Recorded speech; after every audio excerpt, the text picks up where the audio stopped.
continental del semestre de Historia del Pensamiento Económico. Hoy día está con nosotros Juan Fernando Carpio. Por favor, déjenme presentarles. Tiene un PhD de en la Universidad de Swiss Management Center en Suiza. Tiene una maestría en Economía Empresarial en UFM de Guatemala y Boston University. Tiene un BA en Administración de Empresas y un BA en Marketing. Hoy día nos va a presentar Ludwig von Mises. Juan Fernando Carpio es profesor y divulgador del Instituto de Economía. Así que bienvenida, Juan Fernando. Muchas gracias. Muchas gracias. Bueno, la vida de Ludwig von Mises. Les voy a hablar de Ludwig von Mises. Ludwig von Mises tiene una vida muy interesante. Él es perseguido por los nazis en su momento y sus archivos son confiscados por los soviéticos después. Hay un ejemplar de Batman, hay una edición de Batman en que Batman recupera los archivos perdidos de Ludwig von Mises. Imagínense lo mítico que era la figura de un liberal clásico, perseguido primero por los nazis y luego por los soviéticos o por los comunistas, su obra. Pues, ¿qué habrá dicho que ha sido tan interesante que ni los nazis ni los soviéticos hayan querido que vea la luz esta obra? Y esto es lo que les traigo el día de hoy. Sobre la biografía personal de él no vamos a hablar mucho, les quiero contar simplemente que nació en 1881 en Lviv, Ucrania, tiene otro nombre la ciudad, pero quedaba en el Imperio Austrohúngaro en su momento. Y él era un ciudadano del Imperio Austrohúngaro. Y Ludwig von Mises desarrolla su vida intelectual, nace en la Viena de fin del siglo XIX. La Viena del siglo XIX era un lugar de mucho intercambio, de mucho debate político, de mucho debate de ideas. Y aquí le he titulado esta diapositiva Entre las aulas y la Ringstrasse, que es esta avenida donde estaban los cafés. Buena parte de la vida intelectual de Viena se hacía en esos cafés, no solo en las aulas de las universidades. Significa que hay una vida vibrante. Imagínense ver en una ciudad latinoamericana cómo nos llamaría la atención que hubiera una serie de cafés donde la gente está haciendo teoría y alta teoría en ciencias sociales. Eso no hemos visto todo el tiempo, o podríamos ver mucho más de eso. Y es en este clima de debate, de conversación, de diálogo, en que el Imperio Austrohúngaro se ve en una disputa territorial, en realidad militar, con los turcos. Y se estaban poniendo de acuerdo en una ley de universidades, como las que hemos tenido últimamente en algunos países de Latinoamérica, pero no se ponen de acuerdo por esta disputa, por este problema que tenían con otra potencia militar de ese tiempo. Y las universidades quedan básicamente a su libre albedrío para diseñar sus carreras y para diseñar sus currículos. Y lo que ocurre es que empiezan a mezclar carreras. Nuevamente es algo que a los que participamos en el sistema USFQ no nos llama tanto la atención, pero imagínense en otras universidades, en otras épocas del mundo, que no se tenga que pedir autorización al Ministerio del Ramo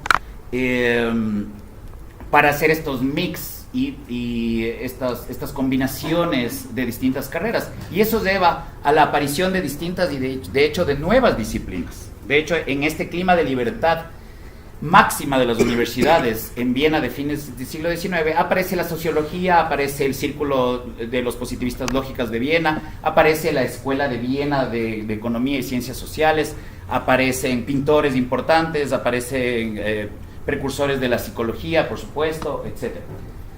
Y vemos el nacimiento de nuevos paradigmas científicos. Entonces, en este clima de libertad es que nos encontramos en primer lugar con este personaje. No se puede hablar de Ludwig von Mises sin hablar, por supuesto, de sus precursores. Y aquí le hemos titulado Carl Menger, el Copérnico de la economía. ¿Qué hizo Copérnico por la física? Había una creencia en cierto estamento oficial o formal de que el Sol daba vuelta alrededor de la Tierra. Y lo que hace Copérnico es batallar contra el paradigma dominante y plantear que es al revés, que la Tierra está dando vueltas alrededor del Sol. Ese mismo giro copernicano, le da a Carl Menger a la economía. Imagínense, la economía tiene un Copérnico y la mayor parte de economistas en el mundo además no se ha enterado. ¿Por qué?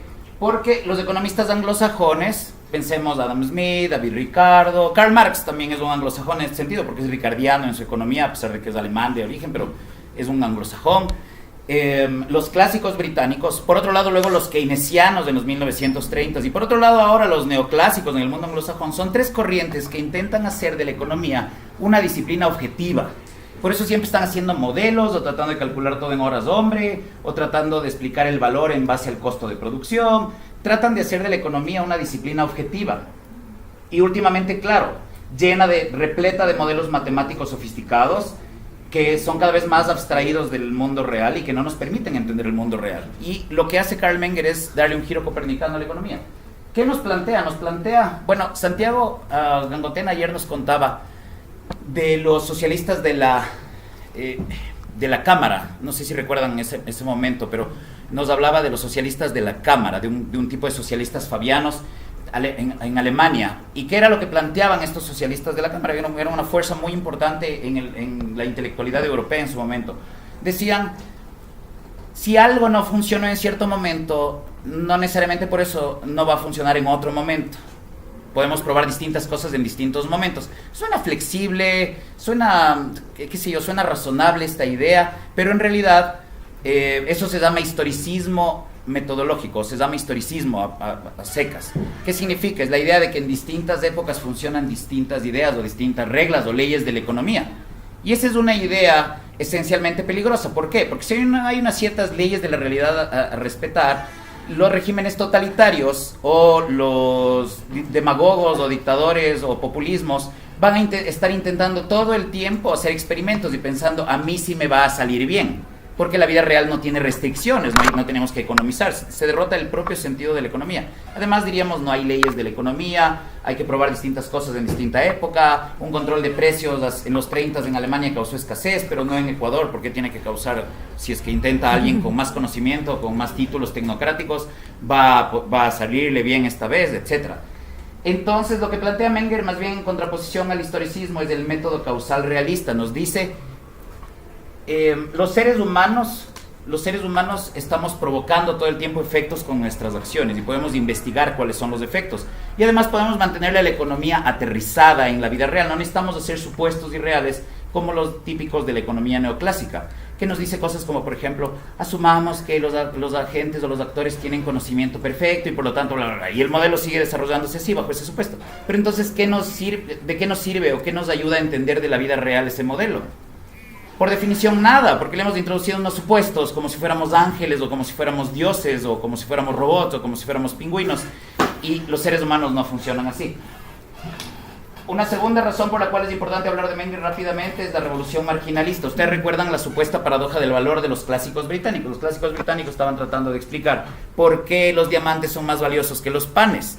Y de hecho estancaron a la ciencia económica durante 100 años, tratando de explicar en base al costo de producción, el riesgo de entrar a las minas de los diamantes es más costoso, es más riesgoso, etc.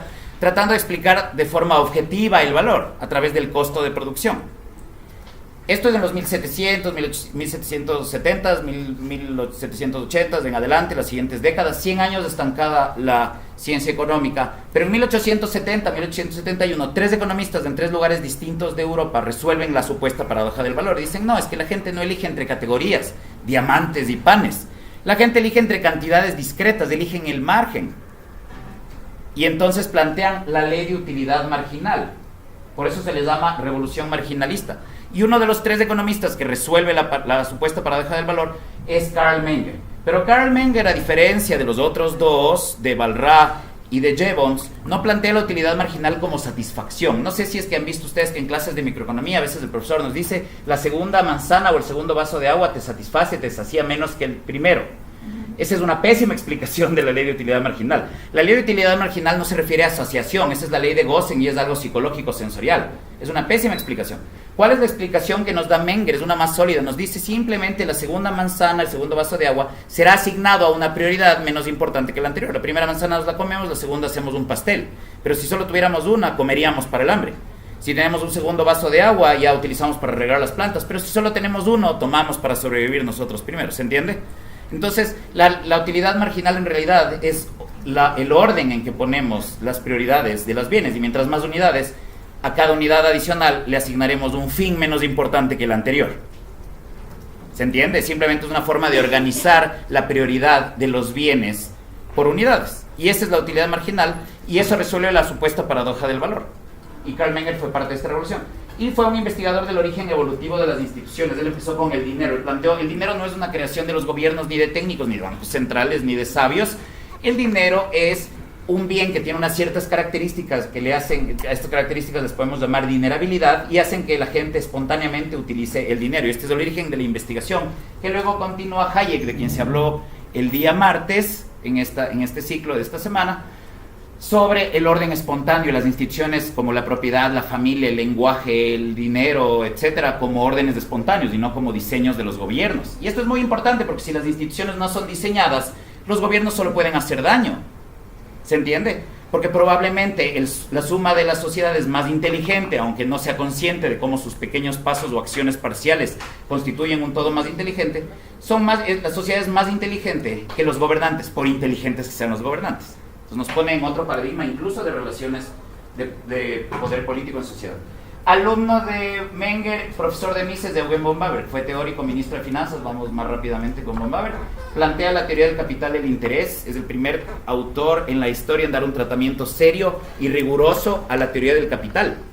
Esta teoría del capital de von Bäver, que plantea a fines del siglo XIX y a principios del XX, es aún superior a las de los economistas neoclásicos y los economistas mainstream del día de hoy. Por algo no pudieron explicar la crisis del 2008. La crisis del 2008 para ellos era una desaceleración, todo este tipo de metáforas mecanicistas, además del keynesianismo. Von Bäver, que estudiaba el capital como proyectos humanos.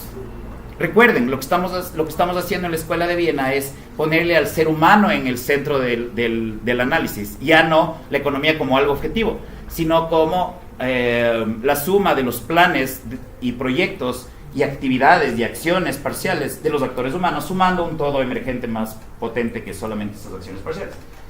¿Qué otro aporte tiene von Bäver? La preferencia temporal. ¿Qué es la preferencia temporal? Es la diferencia de valoración entre bienes presentes y bienes futuros. Y la preferencia temporal se afecta cuando hay mala calidad institucional, cuando hay amenaza de guerra a futuro, cuando hay una amenaza de altos impuestos a futuro. Como está preconfiscado el futuro, les pregunto a ustedes, damas y caballeros, el presente se hace más o menos valioso relativamente. Se hace más valioso o menos valioso relativamente si el futuro está preconfiscado. Más relativamente, porque ya solo hay presente. El futuro está preconfiscado. El futuro ha perdido valor. Esto analiza von Bäver y nos dice, este es el origen del interés. Por eso las tasas de interés reflejan eso. Los planes y proyectos de los actores, la confianza en el entorno político legal. ¿Se dan cuenta? Es otra vez ponerle al ser humano en el centro del análisis económico. Esto es lo que caracteriza a la Escuela de Viena.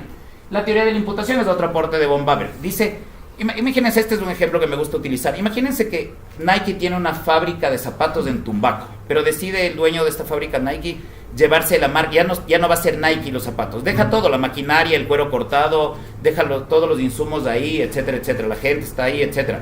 ¿Qué tan valioso es todo eso si ya no es de la marca Nike? ¿Es igual valioso o menos valioso? ¿O más valioso? Menos valioso. Es menos valioso. ¿Por qué? Porque la marca, el producto final, el bien de consumo, decía von Bäver, es lo que le imputa o le atribuye o le asigna valor a los bienes de producción. Nadie quiere un tractor, lo que queremos es el maíz o los tomates que produce el tractor.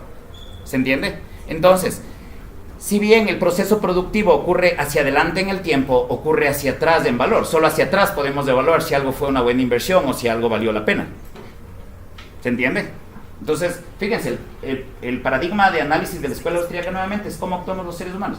Y otro aporte es de este libro interesante que les recomiendo, Karl Marx y el cierre de su sistema, 1896. Imaginan si hubiera sido más popular ese libro, el tipo de desastres mundiales que nos hubiéramos ahorrado. Ahora vamos a Ludwig von Mises, la estrella de nuestra conversación de hoy.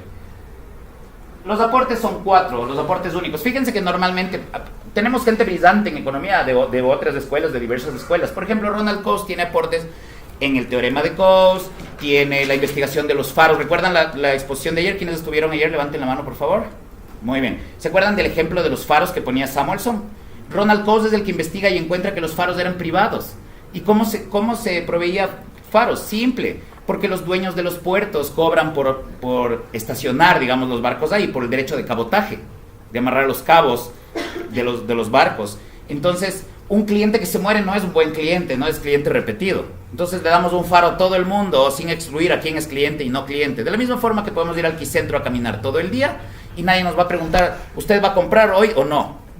Gracias a los que compran, todos, compren o no compren, tienen ese bien. ¿El quicentro para pasear o el faro para guiarse y no chocarse contra los acantilados?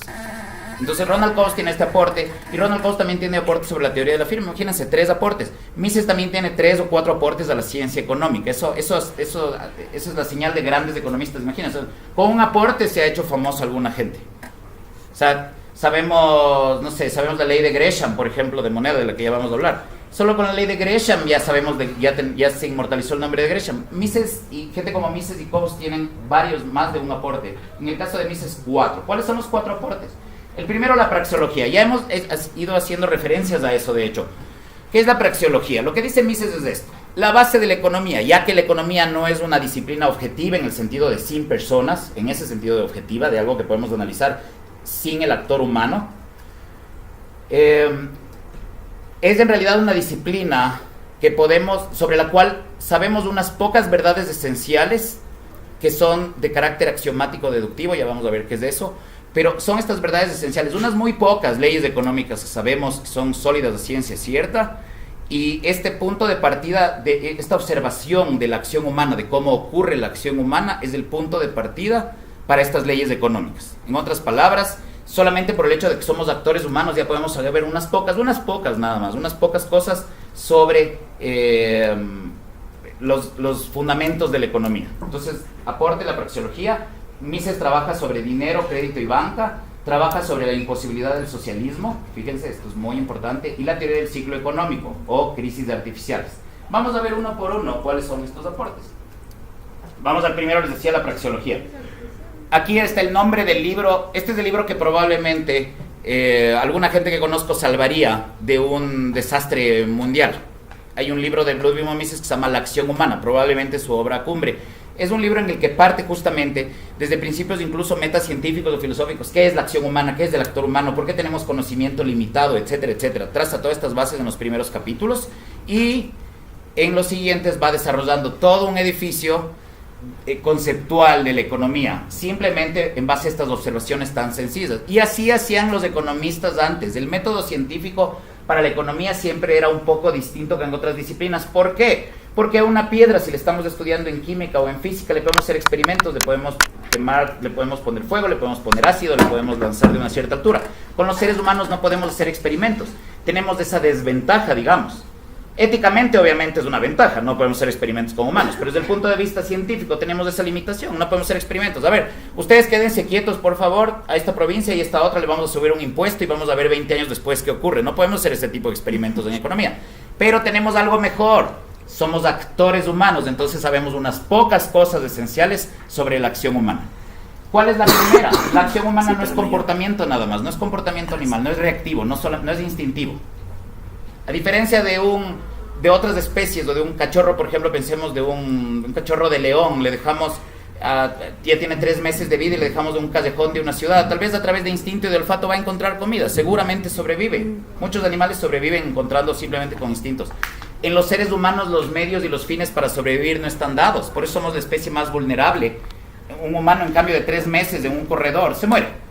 En un callejón de restaurantes de la parte de atrás donde están los basureros no encuentra comida a los 3 meses. Esta pérdida de predominancia de los instintos es el precio que hemos pagado por, en cambio, obtener el córtex prefrontal y el uso de la razón y de la imaginación. En el hemisferio derecho, la capacidad de visualizar, de imaginar, por eso Einstein decía, la imaginación es más importante que el conocimiento, es muy importante. Y por otro lado, el hemisferio izquierdo, aproximadamente, obviamente esta división es bastante artificial últimamente, pero digamos está la capacidad lógica, lo que conocemos normalmente como razón o capacidad de raciocinio. Son imaginación y raciocinio lo que nos distingue. Bueno, lo que dice Mises, la acción humana es comportamiento con propósito. Es comportamiento deliberado. Eso es lo que caracteriza a la acción humana. La acción humana es un intento. Emprendemos acciones. Fíjense el verbo. Emprendemos acciones. Toda acción humana es empresarial para intentar transformar el entorno para que se parezca más o podemos decir a nuestros valores, es decir, tus prioridades, o para cambiar el curso de acontecimientos de cómo sería de otro modo si no hubiéramos participado.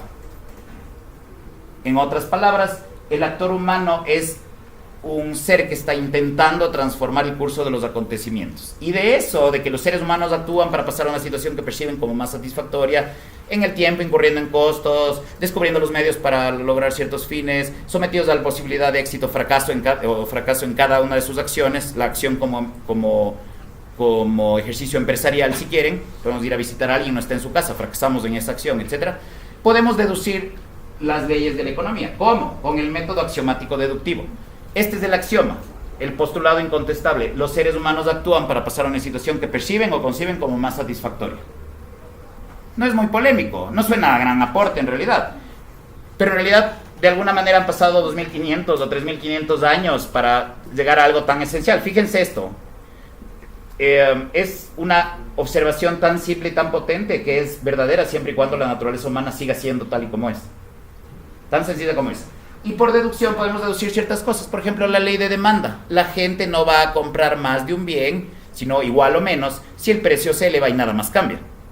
La ley de demanda ya puede deducirse del axioma de la acción humana. Entonces, fíjense, a diferencia de los economistas hoy en día, los economistas de antes, como Ludwig von Mises, lo que hace es volver explícito esto y recoger, y escribe un libro que se llama Epistemological Problems of Economics, o también en la acción humana tenemos esto, por supuesto, o en teoría e historia, que estábamos conversando con Claudio Krimer hace un rato, teoría e historia.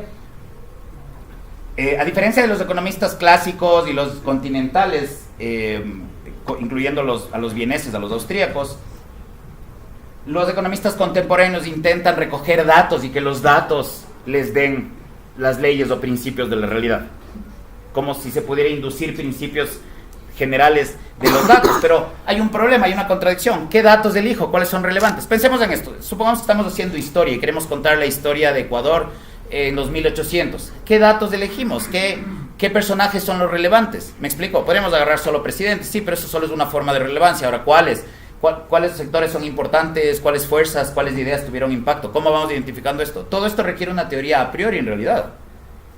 ¿Se entiende? Sobre qué es precio, sobre qué es subir, sobre qué es valor, sobre qué es demanda, etc. Entonces, lo que dicen Mises y los economistas de este lado metodológico es que más bien tengamos unos pocos principios sólidos, de esos deducimos un cuerpo general de la economía. Todo lo demás es historia. Todo lo que no es teoría, esta teoría esencial, que es tan sólida como la trigonometría. ¿Qué pasa si le decimos a alguien, anda a medir los ángulos internos de un triángulo, por favor, con este graduador? Y regresa y nos dice, listo, ya está, ya medí, son 190 grados. ¿Qué está mal, la medición o la teoría? La medición. La medición, porque la teoría es sólida. Bueno, lo mismo pasa con la acción humana. Si tenemos esta observación tan sencilla, pero tan potente, tanto así que es un axioma, un postulado incontestable, podemos deducir ya algunas cosas. Entonces, digamos que en economía, en resumen, para Mises hay unas 15 o 20 leyes de la economía, todo lo demás es historia. O sea, la gente, se venden camisas rojas mucho en China, eso es historia, porque ya son hechos. No importa si son de ayer, ya es historia, ¿se entiende? Todo lo que no son hechos ya acontecidos y podemos estudiar empíricamente como historia, es esta base de teoría pura. Entonces, fíjense que es otra visión de la economía. ¿Qué nos dice en la acción humana Mises? Que tenemos que reconocer que hay incertidumbre en el mundo, que no podemos hacer modelos acerca de todo porque la información está cambiando todo el tiempo. Hay algo que es Verstegen o un olfato especial. ¿De quién? Del entrepreneur. Lo que dice Mises es que el actor social preponderante, el protagonista del proceso social, por supuesto, no es el economista, es el entrepreneur. Es la gente que está descubriendo todo el tiempo soluciones. Vean, desde el lenguaje es algo empresarial, porque todo el tiempo estamos buscando cómo decir algo, cómo entendernos con otros, cómo negociar los términos, etc. Todo el tiempo estamos haciendo estos intentos de entendernos. Y por lo tanto, la solidez de la ciencia económica basada en estos principios. La economía sí nos puede dar un cuerpo de conocimientos válidos sobre el mundo. No es que, bueno, en cierto tiempo, o en teoría los economistas saben lo que está pasando, pero en la práctica no, en la práctica es otra cosa. ¿Han oído este tipo de expresiones? No. En Mises podemos encontrar un aliado que es humilde al mismo tiempo, es muy humilde Mises en realidad en su postura, pero nos está diciendo sabemos muy poquitas cosas, pero son muy sólidas. Y sí podemos deducir cosas y saber cosas que son ciertas aquí y en la China, literalmente. Por ejemplo, ustedes han visto que los marxistas piensan que las leyes de la economía son simplemente una superestructura ideológica del capitalismo para que pensemos que es inevitable que la vida sea así, ¿no es cierto? Y cuando una vez llegue el socialismo al poder, se va a erradicar las leyes de la economía, nada que oferta y demanda y nada de eso. Y en cambio, quienes hemos estudiado la obra de Mises o el propio Mises y sus seguidores, lo que dicen es lo siguiente. Dicen, no, en realidad es porque los seres humanos son actores y actúan con esas características, que hay leyes sólidas de la economía, son ciertas en cualquier lugar. La prueba es muy sencilla. Por ejemplo, los marxistas pueden decir eso de labios para afuera, pero Gomulka, el jefe socialista de Polonia durante la Guerra Fría, ¿qué creen que hizo cuando quiso que la gente consuma menos cigarrillo y alcohol o licores? ¿Qué creen que hizo? Puso un impuesto para subir los precios. Entonces, ¿qué nos está diciendo? Está aceptando tácitamente que la ley de demanda es verdadera. ¿Se entiende? Entonces, los socialistas pueden llenarse la boca de esto, pero también les gusta a ellos comprar barato y vender caro, porque eso es de la naturaleza humana. Mejor veamos cómo armonizamos nuestros intereses. Segundo aporte de Mises, la teoría del dinero y el crédito. Este es el nombre del libro, les recomiendo. Este es el mejor tratado sobre dinero y banca que existe. Es muy superior a los libros más recientes, porque a veces tenemos esta teoría Whig de la ciencia, esta idea se llama la teoría Whig de la ciencia, la idea de que todos los libros más nuevos ya recogen todo lo mejor de lo anterior y todo lo antiguo es descartable y no sirve, porque no está recogido en los últimos autores o lo que sea. Y no es cierto. La economía es una de esas pocas disciplinas, hay unas pocas, pero hay varias, en las cuales la disciplina puede estar mucho peor, el estado de las disciplinas puede ser mucho peor que hace 50 años, que hace 100 años. ¿Por qué? Eran menos sofisticados los economistas probablemente, sí, menos modelos y menos altas matemáticas y todo, pero las pocas cosas que sabían eran sólidas. De hecho, hay cosas que no se pueden inferir de los datos, ya vamos a ver varios ejemplos, pero ¿cuáles son los aportes de la teoría del dinero y del crédito? El origen mengeriano del dinero que estábamos conversando. El dinero es producto espontáneo social de abajo hacia arriba, no es una creación de gobiernos ni técnicos. El análisis marginalista del dinero. Calculen esto. ¿Qué tan mal está el estado de la disciplina, es decir, de la ciencia económica, que se utiliza el análisis marginalista, analizar en el margen, ¿no es cierto? Todos aquí sabemos de qué estamos hablando, analizar la última unidad del total del análisis, y no se utiliza para el dinero ese mismo análisis. Usamos marginalismo para todo menos para el dinero, pero cuando introducimos el marginalismo al dinero, este es el aporte de Mises, nos topamos con algunas leyes o regularidades de la realidad que no solo son extremadamente importantes desde el punto de vista científico, sino que además defienden a los ciudadanos de las depredaciones de los gobiernos y la destrucción del valor de la moneda. Les voy a contar estos dos principios, hay más, pero les voy a contar estos dos principios hoy. El efecto Cantillon. Levanten la mano quienes han oído hablar del efecto helicóptero, de la idea del helicóptero de Friedman. Levanten la mano. Tenemos 1, 2. ¿Qué es de esta idea? Imagínense que la economía ecuatoriana es $1.000.000 y viene un helicóptero y lanza otro $1.000.000 encima y el pan estaba a 10 centavos a la venta. ¿A cuánto se va el precio del pan, Belén? Si se duplica, había 1.000.000 y ahora viene otro 1.000.000 y el pan estaba a 10 centavos. Ahora, ¿cuánto se va el precio del pan? A 20. ¿No es cierto? Está bien. La teoría cuantitativa del dinero, grosso modo, está bien, pero es incompleta, porque déjenme preguntarles, ¿en la vida real viene un helicóptero y nos pone a todos, nos duplica el dinero a todos? No, les llega a unos primero el dinero antes que a otros. A los primeros que les llega, reciben nuevo dinero, llamemos del grupo A de la sociedad. Les llega nuevo dinero, pero tienen los precios anteriores, antiguos. Compran más. Le compran al grupo B, son sus proveedores. Piensen que esto puede pasar no solo imprimiendo dinero, sino con un boom petrolero como el ecuatoriano. ¿Cuál es el grupo B? Los proveedores. Restaurantero, estilista, peluquero, lo que sea, modista, sastre, lo que sea, ¿no es cierto? Agente inmobiliaria del grupo A. Entonces también reciben el nuevo dinero a través de negocios, pero ya se empiezan a topar con precios al alza, porque los del grupo A, al demandar con más dinero, pero la misma cantidad del resto de bienes y servicios por oferta y demanda, ¿qué pasa con los precios? Al grupo B se topa con precios más altos. El grupo C, que es la inmensa mayoría de la sociedad, solo se topa con los precios más altos, pero no les llega a través de ningún tipo de contactos o de negocios del dinero. ¿Qué significa? ¿Qué nos dice el efecto Cantillon? El efecto Cantillon nos dice que la inflación es un sistema de redistribución o de saqueo de poder adquisitivo desde las grandes mayorías hacia los bien conectados con los gobiernos que están inflando la cantidad de dinero. Y este efecto Cantillon, siendo un principio que los economistas enseñaban hasta los 30 y 40, ya se ha dejado de enseñar. ¿Por qué creen que se ha dejado de enseñar? Porque hace que los ciudadanos, armados con este arsenal intelectual de ideas, pueda defenderse de la inflación y de la destrucción de los salarios y de los ahorros por parte de los gobiernos. Los economistas contemporáneos piensan que la inflación es un instrumento que es una política monetaria que sirve para lograr cosas, para acelerar, desacelerar la economía, para mover la economía, para impulsar la demanda. Es saqueo puro y duro del poder adquisitivo, sobre todo de los jubilados y ahorristas, y en segunda instancia, por supuesto, y muy severamente también de todos los asalariados, de todos los que tienen ingresos estables o fijos, y no pueden subirlos al ritmo que los comerciantes sí podrían. ¿Se entiende? Hay algunos que pueden adaptarse a la inflación, pero otros no. Jubilados y asalariados no, y son los grandes perdedores. Por eso cada vez que hay inflación, la gente se empobrece, pero los exportadores, los banqueros y los contratistas estatales salen bollantes, porque esos adquieren, es como que le pusiéramos agua al vino. Unos adquieren vino, pero a los demás se les diluye, y lo que obtienen es algo más aguado, más agua. Entonces los gobiernos no pueden aumentar el poder adquisitivo imprimiendo dinero, solo pueden diluir y destruir el valor de la moneda aumentando más unidades, por análisis marginalista del dinero, ¿se dan cuenta? Otro, la ley de Gresham. ¿Cuáles son las tres funciones del dinero? ¿Quién me quiere decir aquí? A ver, el dinero sirve como medio de pago, unidad de cuenta y depósito de valor. Sirve para ahorrar.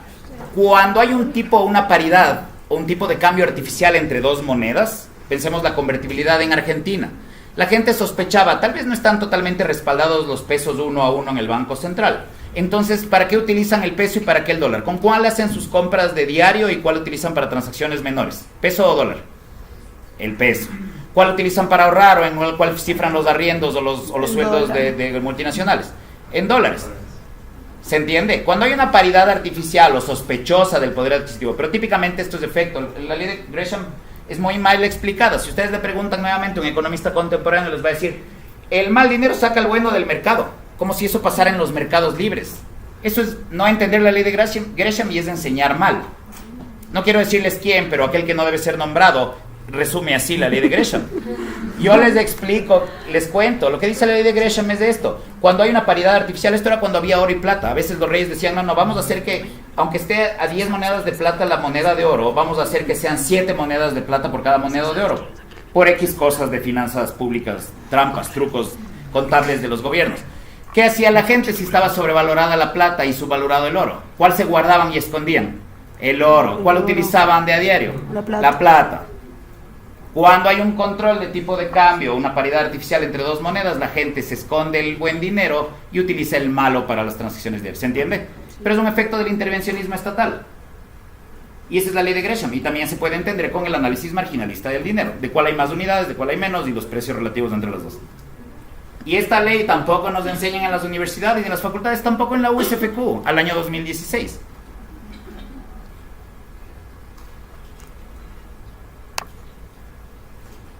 Tercer aporte de Ludwig von Mises, la imposibilidad del socialismo. Suena fuerte esto, ¿no es cierto? Sí. La imposibilidad del socialismo. ¿Cómo puede ser esto? Esto no suena un poquito arrogante o petulante. ¿Cómo puede ser que Mises diga es imposible el socialismo? En 1920, calculen esto, en 1920 Ludwig von Mises dice... El problema con el socialismo es el siguiente. Para cualquier proyecto productivo en una economía, necesitamos juntar tres factores. ¿Cuáles son los tres factores de producción? Tierra, trabajo y capital.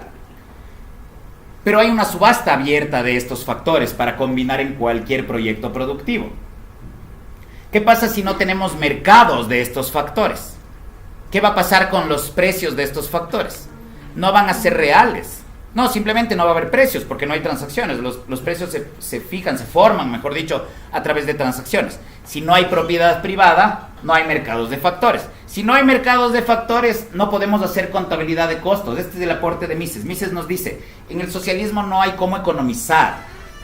No funciona una economía socialista, simplemente no funciona. Economía socialista es un oxímoron, es una contradicción en términos. Porque para economizar necesitamos mercados, porque en los mercados se forman los precios, y los precios son los puntos de encuentro entre la escasez o abundancia objetivas y la valoración o los planes alternativos subjetivos. ¿Deberíamos utilizar la harina para hacer más pasteles o más panes? ¿Cómo se dirime eso en una economía abierta, o sea, en una economía real? A través de la subasta abierta, gente tratando de comprar para lo uno para lo otro, o decisiones, que es más rentable, que no es rentable. Todo este proceso de precios que proveen de costos, de contabilidad de costos o de costos de nuestros proveedores. Porque este es el punto más importante. Este es el punto.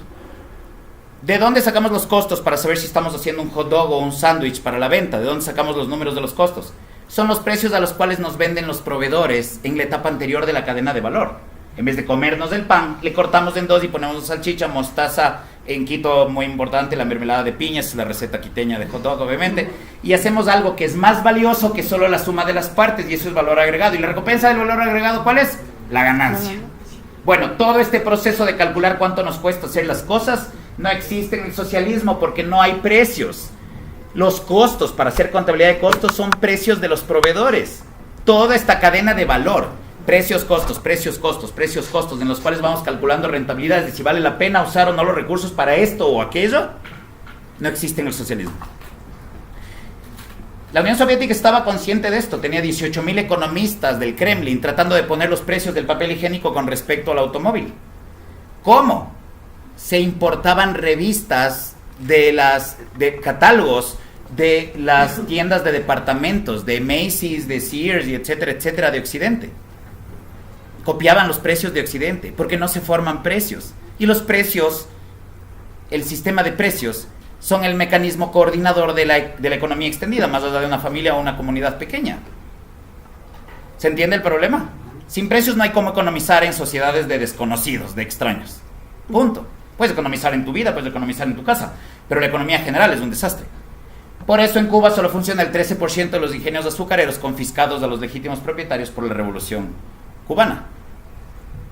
Khrushchev estaba tan consciente de este problema, el jefe soviético, que dijo, cuando todo el mundo sea socialista, Suiza va a tener que seguir siendo capitalista para que sepamos los precios de las cosas. ¿Se entiende? Pero nunca, copiando de catálogo tampoco iban a ser los mismos precios, ¿se entiende? Porque los precios tienen variaciones locales. Entonces, como los precios son artificiales, siempre hay sobreproducción de algo y subproducción de algo más. Es destruccionismo económico puro. La economía se va destruyendo poco a poco. Miren el estado de los edificios de La Habana, miren los automóviles, miren los electrodomésticos, miren la ropa de la gente. Es inevitable, el socialismo no funciona. Ah, perdón, les quiero mostrar la calculadora, ya tengo una en mi casa. Tengo esta calculadora, dice Socialism can't calculate. Este es un aporte tremendo y le vale el premio Nobel al discípulo de Ludwig von Mises, Friedrich Hayek. Friedrich Hayek fue alumno de Mises. Y Hayek gana el premio Nobel en 1974, un año después de que muere Mises. Lo cual es un poco sospechoso, porque Mises estaba en contra de la existencia de los bancos centrales. Y el premio Nobel de Economía, en honor el premio en honor a Alfredo Nobel. No existe un premio Nobel propiamente de Economía, porque Nobel no dejó premio Nobel de Economía entre sus 4 premios, ¿no es cierto? Dejó paz, química, física y literatura. Me parece que eran 4. Hay un premio en honor a Alfred Nobel que da el Banco Central de Suecia. ¿Le iban a dar a Mises ese premio? Probablemente no. Justo el año siguiente que se muere Mises le dan a Hayek por una teoría que desarrollaron en conjunto. Es un poco sospechoso, no digo que esto sea así, pero es un poco interesante la coincidencia. Digamos, simplemente es una mera coincidencia, no importa. ¿Qué es la teoría austríaca del ciclo económico? Quiero que le conozcamos así. Los antecedentes de David Ricardo, ya había en David Ricardo un análisis de qué pasaba si es que había distorsiones en los bancos, sobre todo causadas por los gobiernos, y cómo podía descoordinarse la economía. David Ricardo hace un tratamiento sobre eso, les invito a investigar un poco más sobre eso. Y Knut Wicksell, el aporte de Knut Wicksell, ¿se acuerdan que Santiago habló ayer de Wicksell? Sobre un hallazgo de Wicksell o sobre un postulado de Wicksell. James Buchanan trabaja toda su teoría que les lleva a su vez a él, a su premio Nobel. ¿Qué dice Knut Wicksell? Dice que hay una tasa natural de interés. ¿Y basada en qué? En la idea de preferencia temporal de von Haber. Cuando están diciendo Wicksell, von Haber, Mises, es que la tasa de interés todo el tiempo está reflejando el mercado de fondos prestables, o sea, de ahorros. Yo tengo unos ahorros para prestar, presto a una cierta tasa, si no me parece atractiva, no presto, y a través de los precios, oferta y demanda de fondos prestables, de ahorro prestable, se va formando la tasa de interés, según las agendas de los actores, según la confianza a largo plazo que hay en ese territorio, según la calidad del sistema político legal, la estabilidad de las políticas, la estabilidad de las leyes, que hay impuestos bajos para que no esté preconfiscado el futuro, que no haya un desastre, una guerra en el horizonte. Eso es la preferencia temporal, ese es el origen de la tasa de interés. Entonces, ¿qué significa? Veamos qué pasa aquí. Tenemos una tasa de interés natural y tenemos acá una frontera de posibilidades de producción, o sea, ¿dónde asignamos los recursos sociales entre consumo e inversión? ¿No es cierto? Entonces, en primer lugar estamos aquí. Y esto se conecta a su vez con esta herramienta. ¿Quiénes estuvieron aquí el martes en la charla sobre Hayek? ¿Alguno de ustedes estuvo aquí? Este es el famoso triángulo hayekiano. Este es el instrumento analítico que introduce Hayek. ¿Qué nos dice en este triángulo hayekiano? Nos dice En la vertical está el valor y en la horizontal están las etapas de producción. ¿Por qué hacemos más etapas? ¿Por qué introducimos más etapas? ¿Por qué no nos comemos solo el pez que hemos sacado y le hacemos más cosas? Porque agregamos valor y tenemos ganancia. ¿Cómo sabemos que vale la pena agregar un paso más? Porque obtenemos ganancias. Es simple, está conectado con eso. ¿Qué es más complejo? ¿Un pescado asado o un reloj suizo? ¿Cuál requiere más etapas? ¿En cuál se requiere más confianza? Para hacer cuál se requiere más confianza en ese territorio, leyes más estables, impuestos bajos, etcétera, confianza en el sistema judicial. ¿Se entiende todo esto, no es cierto? Instituciones de calidad. Si no hay instituciones de calidad, no puede haber trabajo a largo plazo de inversión y reinversión para hacer bienes complejos como relojes suizos. Nos quedamos en una economía simple. Entonces, lo que refleja el triángulo hayekiano es cómo se va haciendo más compleja la economía, más etapas, más etapas, más etapas. Pero ¿qué pasa si el gobierno deprime artificialmente la tasa de interés?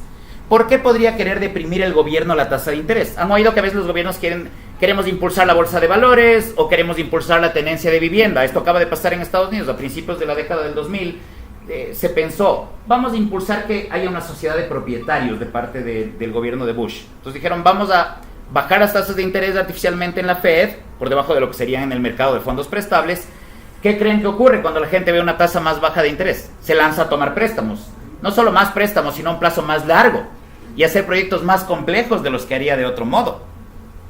¿Pero son sostenibles? ¿Realmente la sociedad tenía tanto ahorro como para terminar de construir todos estos edificios o terminar todos estos proyectos? ¿Realmente había ese ahorro disponible? ¿O será una falsa tasa de interés? A través de la inyección de un falso ahorro tenemos un boom artificial. Luego viene una recesión totalmente evitable cuando estás a la bolsa de valores.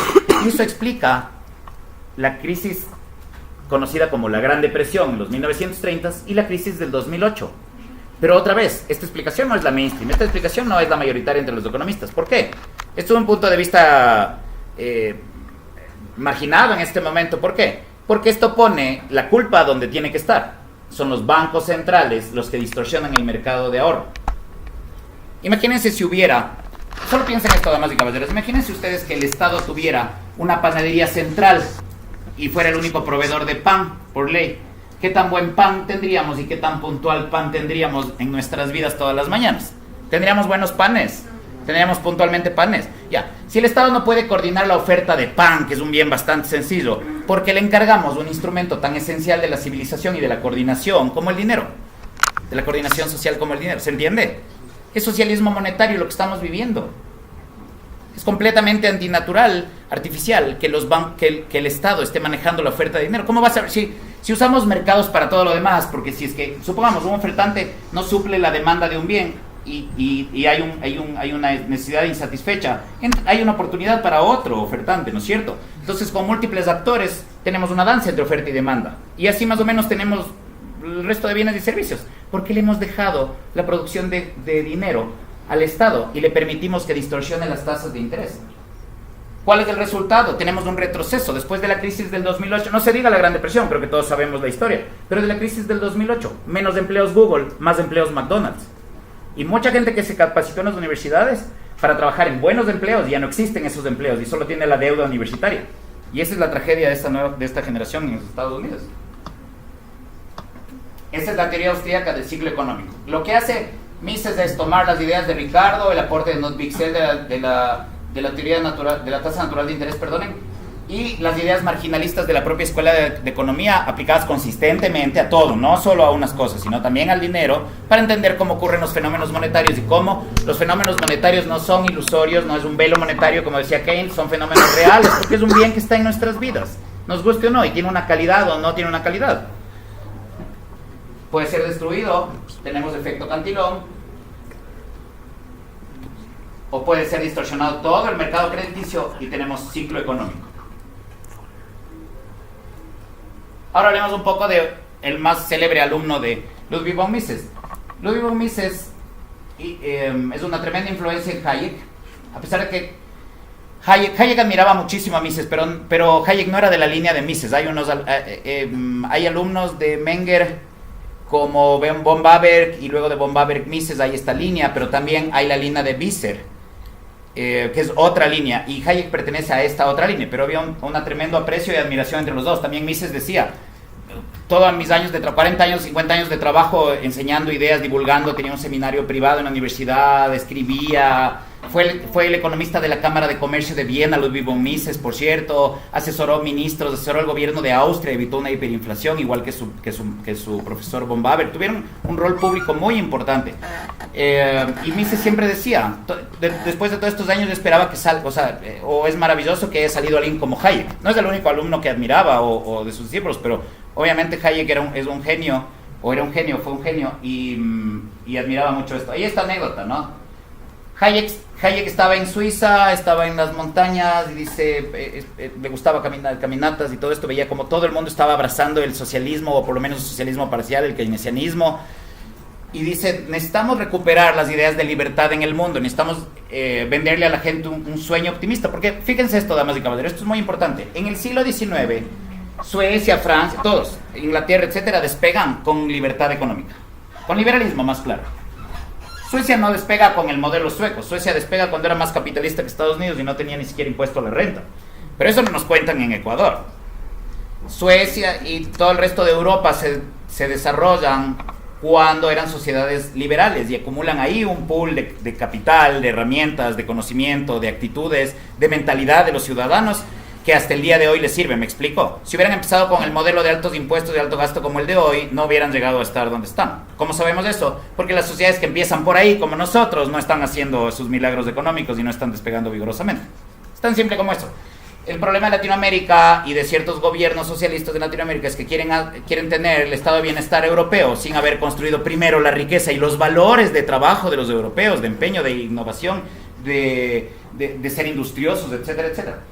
Bueno, Hayek dice, juntemos a estos liberales, a la gente que todavía habla de la libertad en el siglo XX, en algo que se llama la Sociedad Mont Pelerin, por el hotel en el que se reunieron y en realidad el monte o la ubicación en Suiza.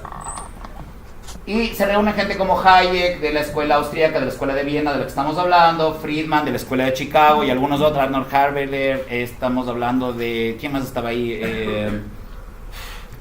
Estamos hablando de gente importante de la escuela de Chicago, estamos hablando de algunos nombres importantes de ese momento.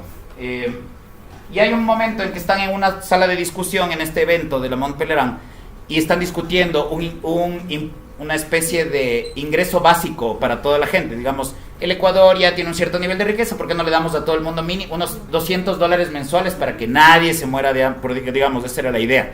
Y en ese momento Mises, ahí esta anécdota divertida, Mises se enoja con ellos, golpea la mesa y les dice, todos ustedes son un montón de socialistas, y se va de la habitación. Porque Mises era un liberal clásico, para él también era muy claro que no solo era un tema ético, sino también no iba a llevar a los mejores outcomes. ¿A quién le vamos a quitar? ¿Cuánto? Y la gente que sí se gana, ¿le vamos a dar o no le vamos a dar? Es todo un problema, pero además, ¿por qué vamos a redistribuir la riqueza? ¿Por qué vamos a redistribuir la riqueza? Podemos ampliar las oportunidades, eso hacen los mercados.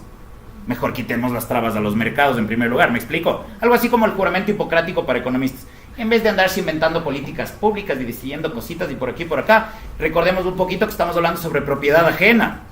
No, bajemos la tasa de interés, decimos como si fuera una decisión técnica. Estamos afectando los ahorros de gente real. ¿Me explico? Y este es el problema de la economía. Nos han empoderado, nos han dado instrumentos para que seamos intervencionistas sobre cuerpo y bienes ajenos. Sobre propiedad ajena, en resumen. Entonces lo que hace Mises es una llamada cautelar, es decir, nos vean primero el juramento hipocrático. Ante todo, no dañar. Antes que nada, no dañemos lo que puede funcionar por sí mismo. Luego ya podemos conversar de otras cosas. Entonces hay esta anécdota. Y lo que dice Mises es que hay que cuidar, y lo que dicen Hayek y Mises en esto es el legado liberal clásico, es decir, que el liberalismo nos dio el mundo contemporáneo y todos los avances de hoy, pero los socialistas piensan que ellos están superando el legado liberal, o que ya el liberalismo estuvo bien, ya dio sus frutos, pero ahora viene algo mejor que el socialismo. Pero como vimos, el socialismo es la negación o la destrucción de la sociedad civilizada y de la cooperación social pacífica. Nada más. Quiero hablarles de unos alumnos de Mises, damas y caballeros. En primer lugar, Murray Rothbard. Murray Rothbard es muy interesante porque, primero, Murray Rothbard es anarco-liberal. Mises no. Mises era un liberal clásico, pensaba, limitemos al gobierno unas pocas funciones y que dé un marco. Lo que sí Mises pensaba es que la gente tiene derecho a la secesión. Cualquier grupo pequeño puede separarse de un país y hacer su país más pequeño. Le parecía básico eso dentro de una democracia liberal. A Mises que la gente pueda separarse en unidades más pequeñas. Porque mantenerles atadas a esta unidad grande es una forma de tiranía. Es una mayoría más grande sobre una minoría más pequeña. Esta minoría debe poder separarse. Los países no pueden ser estáticos. Ya se trazaron las líneas y ahí se quedaron. ¿Cómo así? No tiene ningún sentido. Entonces Rothbard va un paso más allá y dice, no, el Estado mismo es un aparato parasitario que no tiene razón de ser, no tiene justificación moral para empezar, porque a santo de que un grupo de personas dice, bueno, nosotros vamos a ser los jueces de los casos judiciales en este territorio. Ah, y esta es tu bandera y tu himno y marchas por acá y haz distancia y camina y etcétera, etcétera. Si analizamos la teoría del monopolio más esencial, un monopolista es malo o un monopolio es malo porque disminuye la calidad de los servicios, de los bienes y se eleva el precio arbitrariamente porque no tienes a quién más comprarle, más estás obligado a lidiar con él. Entonces, ¿por qué le dejamos a un monopolio proveernos justicia o dinero o educación, que son funciones tan esenciales? Entonces lo que hace Rothbard es llevar el pensamiento de Mises un paso más allá. Y además el capítulo 9 de su Man, Economy and State tiene una refutación del precio monopólico. Han oído hablar del precio monopólico, la teoría del precio monopólico. Rothbard destruye eso en el capítulo 9 de Man, Economy and State. Entonces a Rothbard le pueden relacionar con eso. Riesman es un personaje interesante y aquí le he traído con una cita porque la cita es muy interesante. ¿Qué dice Riesman? Riesman, primero, ¿quién es? Bueno, Murray Rothbard, igual que Mises, Mises es una especie de judío austríaco y Rothbard es un judío de Brooklyn, como dato interesante. Gente muy inteligente. Y Riesman, en cambio, es el típico americano, digamos, es alumno de Mises y de Ayn Rand. ¿Quiénes han oído hablar de Ayn Rand aquí? La novelista inspiradora, la novelista del capitalismo y etcétera, etcétera. Toma algunas cosas filosóficas de él, pero lo que hace Riesman como mérito en ciencia económica, puramente hablando, es que Riesman dice, hay un error de Adam Smith que lleva directamente a Karl Marx. Ustedes pueden buscar esto, el error de Smith y Karl Marx, o el error de Adam Smith que lleva a Karl Marx. Está en el blog de Economía 101 de la universidad, explicado este tema. Pero lo que hace Riesman es una fusión entre los mejores aportes de la Escuela de Viena, de los austríacos, y los clásicos británicos. Él refuta los peores errores de los clásicos, los errores de Adam Smith, de David Ricardo. No niega sus aportes, al contrario, toma sus excelentes aportes, porque tienen excelentes aportes los clásicos británicos, y les integra con los aportes de Mises y otros austríacos. Pero aquí les traje esta cita y dice, con cada década que pasa, los Estados Unidos se parecen menos y menos al país de sus fundadores y más a un país como la Alemania nazi o la Rusia soviética. Es la tendencia de las últimas, si la tendencia de las últimas generaciones continúan, es solo cuestión de tiempo antes de que los Estados Unidos sean indistinguibles de un Estado totalitario. Pero ya hay espionaje a los alumnos. ¿Han visto el Patriot Act? A los alumnos, a los ciudadanos. ¿Han visto el Patriot Act? ¿Han visto el espionaje a los ciudadanos, el phone tapping, etcétera? Está pasando, se le pide a las compañías como Apple, Google, que se les entregue datos de los ciudadanos, etcétera. ¿En qué se distingue eso de un Estado totalitario? En el grado nada más, ¿no es cierto? Pero en principio no. Por eso alguna gente piensa que Hitler ganó la Segunda Guerra Mundial, porque si bien fue derrotado militarmente, sus aliados para derrotarle tuvieron que convertirse un poco como él, ¿se entiende? El mundo es un poco más parecido a la Alemania nazi. Entonces, ¿quién ganó la Segunda Guerra Mundial? Probablemente Hitler en ese sentido. Lo cual es aterrador, por cierto. Imagínense, los países aliados el día de hoy están utilizando métodos que utilizaban los nazis para controlar a la población, la propaganda, los medios de comunicación, etc. Eso es algo que a los liberales clásicos les irrita y les preocupa. Otro alumno de Ludwig von Mises es Israel Kirzner, profesor de NYU, de New York University. Rothbard fue profesor en el Politécnico de Brooklyn. Les contaba de Mises también, simplemente que él viajó de Europa a América perseguido por los nazis y se fue a Estados Unidos. Rothbard, Riesman, Kirzner y Senholz ya son alumnos americanos, si bien están en la escuela austríaca, pero no son austríacos de nacimiento. La escuela austríaca se traslada y los seguidores de Mises o la vertiente misesiana se traslada a Estados Unidos. Entonces, Rothbard fue profesor en el Politécnico de Brooklyn, Riesman en Pepperdine University en California, Kirzner en NYU, en New York University. ¿Cuál es el aporte de Kirzner? Kirzner se basa en Mises para trabajar el tema del entrepreneur y las instituciones. ¿Cómo se relacionan los entrepreneurs con el proceso de creación del marco institucional? Además, ¿cuál es el rol del entrepreneur? Por ejemplo, tiene un libro sobre competencia, entrepreneurs y monopolios. Y el análisis kirchneriano sigue siendo mucho mejor que el de los neoclásicos, de los anglosajones más recientes. Pero este es Israel Kirzner. Y Hans Senholz. Hans Engels, en cambio, tiene un libro que se llama Age of Inflation y nos dice, esta era es una era completamente artificial y distorsionada. El mundo no debería funcionar como funciona ahora. No es normal que los precios suban cada año por culpa de la inflación, por la inflación de la moneda por parte de los bancos centrales. Lo que deberíamos ver es lo que pasó en la Revolución Industrial. Les quiero contar una anécdota sobre Karl Marx. ¿Les puedo contar una anécdota sobre Karl Marx? Karl Marx era un tipo tan intelectualmente deshonesto que tenía unas tablas en el segundo tomo del Capital que mostraban los salarios de ese momento, los salarios oficiales por el gobierno de Inglaterra y los precios oficiales en los mercados. ¿Para qué? Para demostrar su ley de hierro de los salarios, de que los salarios estaban disminuyendo año tras año y los capitalistas estaban enriqueciendo a costa de los asalariados. Resulta que 10 años después sale una nueva edición del Capital. ¿Y qué pasa con estas tablas? Marx iba a poner de nuevo las tablas, pero revisa las tablas y las tablas muestran que los salarios reales están aumentando y los precios están bajando. ¿Qué creen que hizo Marx? ¿Revisar la teoría o eliminar las tablas? En la segunda edición del segundo tomo del Capital ya no están las tablas. ¿Ya? Entonces, estamos viendo que estos son tiempos anormales, nos dice Engels. Por culpa de los bancos centrales y de las teorías inflacionistas desbocadas de los keynesianos o mesuradas regla monetaria de los Chicagos, no estamos permitiendo lo normal. ¿Qué es lo normal de una economía sana, libre o capitalista, si me permiten el término? Que los precios bajen. Pues sí, es lo más básico que nos han dicho, ¿no es cierto? Cada vez que hay mejora tecnológica o ahorro, inversión, o sea, acumulación de capital, de herramientas productivas, ¿qué tiene que pasar con los precios que aumentan en cantidad o en calidad? Bajar de precio. En el único mercado en el que vemos es en tecnología, si se fijan. Porque ¿qué nos dicen los economistas keynesianos de Chicago? Nos dicen, no, pues si los precios son decrecientes, o sea, si hay deflación productiva incluso, se va a perder la rentabilidad para las empresas. Esa es la gran excusa. Eso es mentira. La empresa más rentable del mundo opera en un mercado así y es Apple.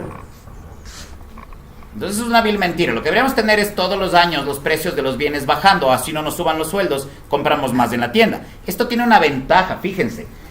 El capitalismo era un sistema, el sistema económico que tenía Occidente hasta los 20, verán, eso es capitalismo, no creerán que es esto de ahora. Lo de ahora es una socialdemocracia inflacionista mundial, y hay una especie de consenso socialdemócrata e inflacionista mundial. Pero en la era capitalista lo normal era que aunque a la gente no se le sube el sueldo, los precios bajen cada año. Por lo tanto, la ancianita que vivía en la montaña, que bajaba solo cada 3 meses a buscar unas poquitas cosas en la tienda, que ella no tenía en autosubsistencia, veía que los precios estaban más bajos cada año, la vida se le iba abaratando, a pesar de que ella ya estaba mayorcita para trabajar, por un poquito de piedad. Y lo que estamos logrando en este mundo actual no es que los más ágiles o los más ambiciosos sirvan a los más débiles, menos ambiciosos o más vulnerables, como era en el capitalismo. Lo que tenemos en esta economía mixta inflacionaria de ahora es que los Bill Gates, Elon Musk, Steve Jobs del mundo mejoran nuestra calidad de vida a través de mejora de cambio tecnológico, pero por otro lado las élites financieras, bancos centrales y sus allegados nos destruyen el valor del dinero. Entonces es una carrera por nuestra calidad de vida. Mientras las empresas que producen bienes reales nos están mejorando la calidad de vida, los bancos centrales y los estados nos están destruyendo la calidad del dinero. Les voy a dar este dato, este es muy interesante. Los estadounidenses en 1970 ahorraban alrededor del 9.5% de sus ingresos mensuales. La recomendación de los gurús financieros es ahorrar el 10% de nuestros ingresos para tener una buena jubilación. Este consejo, lamentablemente, el día de hoy no se cumple. Y no solo es porque la gente se haya olvidado de enseñar en las familias el rol del ahorro. Eso es una parte, es cierto, ya nos enseñan ciertos valores clásicos. Pero hay un problema más esencial. Richard Nixon en 1971 elimina el respaldo en oro del dólar. 40 años después, ¿cuánto ahorran los estadounidenses del total de sus ingresos? Las familias, ¿cuánto creen?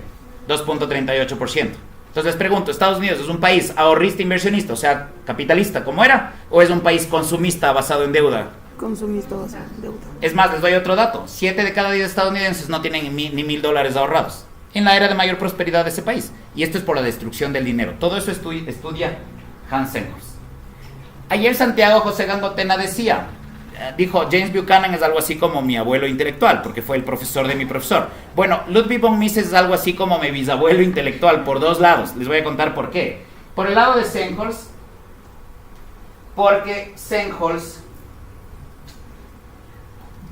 es el profesor de Juan Carlos Kachanowski, que en paz descanse, murió a principios de este año, una de las eminencias de la escuela austríaca, de la escuela de Viena o de la corriente continental. A mí me gusta últimamente llamarle así, porque los anglosajones son estas 3 escuelas objetivizantes de la economía, y el análisis con el sujeto actuante, con el ser humano real, en cambio está en el continente, empezando por los austríacos y ahora está en América.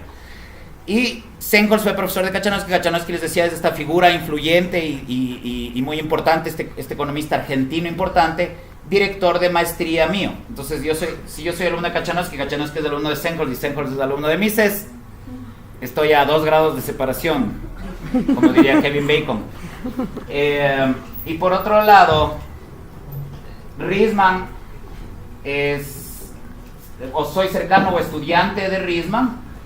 He traducido artículos de Riesman. Riesman me conoce, soy algo así como su discípulo en Sudamérica. Riesman tiene unos aportes impresionantes. Riesman tiene una alternativa al PIB mejor que el PIB, porque el PIB es consumista. El PIB solo contabiliza el bien final, no cuenta todas estas etapas de producción de capital, como vimos en Bob Haberco en los austríacos. Les invito a explorar todo esto. Realmente hay un campo muy fecundo para entender mucho mejor la economía de la vida real en los austríacos que en los neoclásicos. Voy a decir esto on the record, en cámara.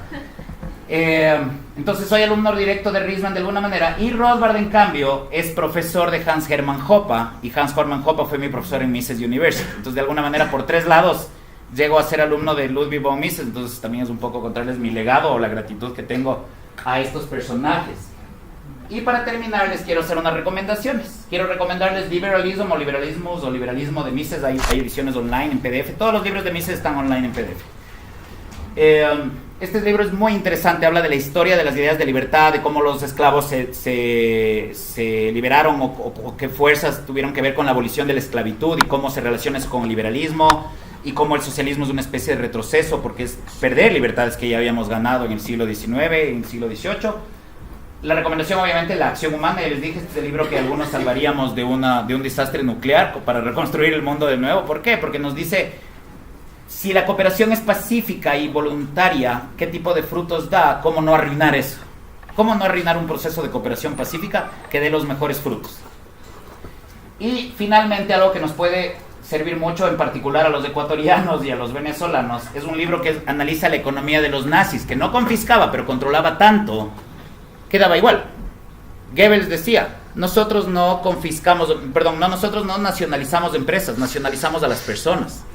Basta que haya suficiente control propagandístico y amenazas y uso del miedo, que ya no necesitas quitar la propiedad formal de las fábricas, estás controlando todo. Esa era la variante de socialismo de los nazis. Y está en su libro Gobierno Omnipotente. Y espero que les haya gustado conocer un poco más sobre Ludwig von Mises. Espero motivarles a leer más sobre este. Para algunos de nosotros es el mejor economista del siglo XX o tal vez de todos los tiempos. Muchísimas gracias.